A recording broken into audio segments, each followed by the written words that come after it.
in the gardening niche today. Lots of gardening products.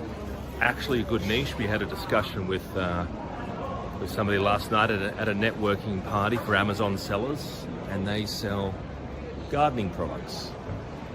And they sell on various different platforms, and that's all she does. She does gardening products, and lots of different gardening products you can sort of see.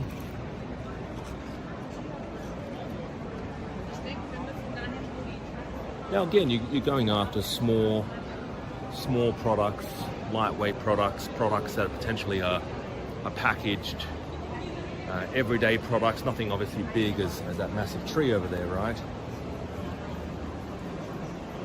But you're looking for easy, simple, lightweight, everything we talk about. You know, when you are looking for product ideas, small, lightweight, no batteries, something simple, something you can potentially brand. You want to jump on a product that's non-fragile, no electricity, no batteries, you know, something non-seasonal. So you've got some small decorations over there, some small decorations, products. That's kind of it in terms of gardening. It's a good niche to get involved in, because generally everyone, you know, they love gardening. But at the end of the day, it's all based on numbers. It doesn't matter whether or not you have a green thumb. It's about, you know, are people going to buy my product? Are they going to buy whatever I'm selling?